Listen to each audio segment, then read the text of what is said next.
మనం మన చిన్నప్పటి నుంచి చరిత్ర పుస్తకాలలో అనేక తప్పుడు కథనాలు చదువుకున్నాం. మన పూర్వీకులు ఎంత దుర్మార్గులో అని మనం నమ్మేసే దురదృష్టమైన పరిస్థితిలో ఉన్నాం.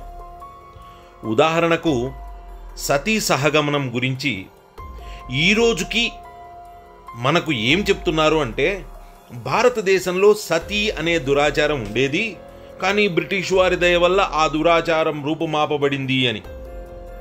ఈ రోజుకి మనం ఇదే నిజము అని నమ్మేస్తాం. మన పూర్వీకులు ఇంతటి దుర్మార్గులా అని దిగులు పడతాం.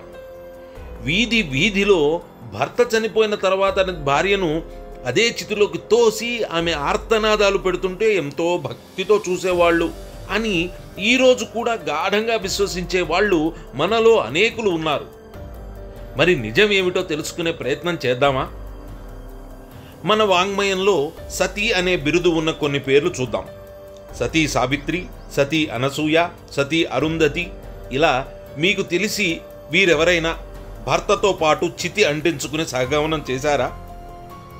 ఆది కావ్యం రామాయణంలో ఎక్కడైనా ఏ కాండంలోనైనా ఈ సహగమనం గురించి మచ్చుకైనా కనిపించిందా? మనకు ప్రముఖంగా కనిపించే ఒక సహగమనం మహాభారతంలో మాద్రి ప్రాణత్యాగం. ఆవిడ కూడా చితి పేర్చుకున్నప్పుడు పెద్దలందరూ ఆవిడను వారించారు. పసిపిల్లలు నకుల సహదేవుల సంగతి ఆలోచించమని ప్రార్థించారు. అయినా ఆవిడ పట్టు వీడలేదు. ఎందుకు తెలుసా? పాండురాజుకు శాపం ఉందని మర్చిపోయి ఆయన మరణానికి తాను కారణభూతమైనందుకు. భార్య మరణాన్ని తట్టుకోలేక భర్త, భర్త ఎడబాటు తట్టుకోలేక భార్య ఆత్మహత్యలు చేసుకోవడం ఈ రోజుల్లో కూడా మనం చూస్తూనే ఉన్నాం కదా. ఆహా, ఒకరిపై ఒకరికి ఎంత ప్రేమ అని మనం ఈ రోజుల్లో అనుకోవడం లేదా? అలాగే ఆ రోజుల్లో కూడా భర్త చనిపోతే భార్యలు ఆ ఎడబాటు తట్టుకోలేక ప్రాణత్యాగం చేసిన సన్నివేశాలు కొండకొచో ఉన్నాయి. ఆ ప్రేమను సమాజం కీర్తించింది. అద్భుతమైన పనులు చేసిన అనేక మందిని మనం ఎలాగైతే దైవత్వం ఇవ్వడం అలవాటో అలా వారికి దైవీకమైన కీర్తిని ఇవ్వడం మన సంస్కృతిలోనే ఉంది. అలాంటి సందర్భాలు చరిత్ర మొత్తంలో వేళ్లతో లెక్క పెట్టగలిగేనన్ని మాత్రమే. అది కూడా దేశవ్యాప్తంగా లేవు. కొన్ని ప్రత్యేక ప్రాంతాలలో, అది కూడా మత ఉన్మాద మూకల దుశ్చర్యలకు గురి కాకుండా ఉండటం కోసం చేసుకున్న ఆత్మ సమర్పణలు కూడా కలిపి ఉన్నాయి. వీరందరినీ సమాజం పట్టి బంధించి స్థితిలోకి తోచిందా?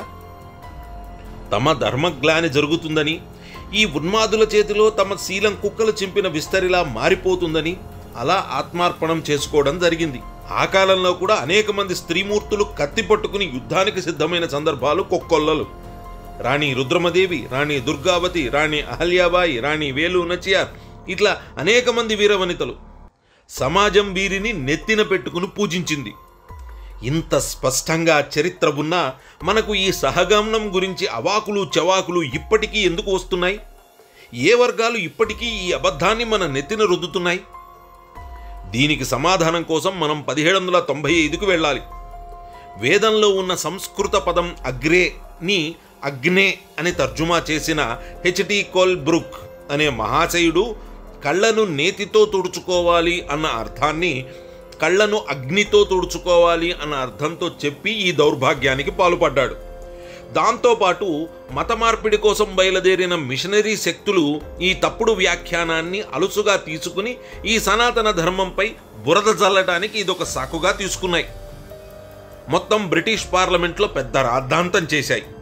అప్పుడు British parliament Bengal presidency, Madras presidency, Bombay presidency ప్రాంతాలలో జరిగిన సహగమన వివరాల కోసం ఆరా తీస్తే ఒక సంవత్సరంలో 1815 నుంచి 18 మధ్యకాలంలో ఒక బెంగాల్ ప్రాంతంలో మాత్రమే దాదాపు 600 నుంచి 700 సహగమనాలు జరిగినట్టు తెలిసింది.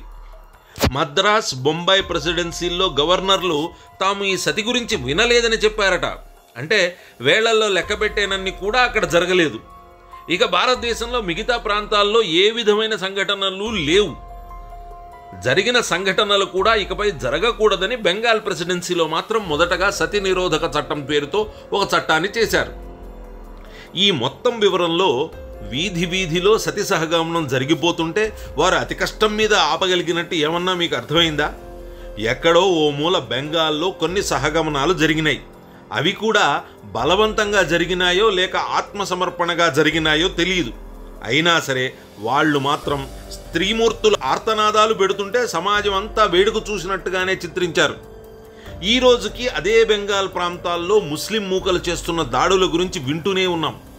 నౌఖలీ ప్రాంతంలో జరిగిన మత మారణ హోమం, దేశ విభజన సమయంలో డైరెక్ట్ యాక్షన్ డే పేరుతో జరిగిన మారణ హోమం, బెంగాల్ విభజన, బంగ్లాదేశ్లో ఈ రోజుకు హిందువులపై జరిగే అరాచకాలను చూస్తుంటే ఆ ప్రాంతంలో సహగమనం ఎక్కువ ఎందుకు జరిగేదో అందరికీ అర్థమవుతుంది.